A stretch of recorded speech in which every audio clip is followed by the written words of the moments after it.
Welcome to Solvetic, your channel to always learn technology easily.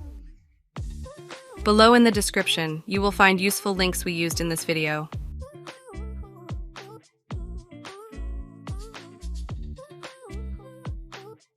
Today in Solvetic, we will see how to enable message notifications on Instagram. The first thing we will do is open the Instagram application and enter our profile. Then click on the upper right drop-down menu and then click on Settings and Privacy.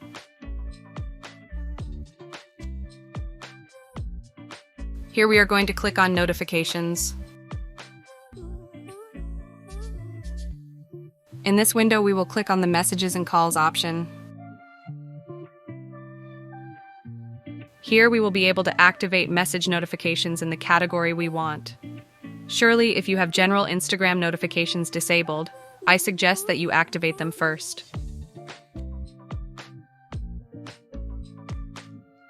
Finally, if you do not receive Instagram notifications on your phone, check in the notifications section of your mobile phone that you have them enabled within Instagram.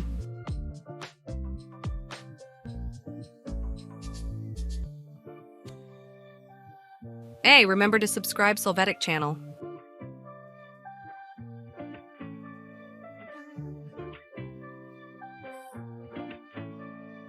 We hope it has been helpful for you. Here are links to watch more videos of your interest and subscribe to the Solvetic channel. Thank you.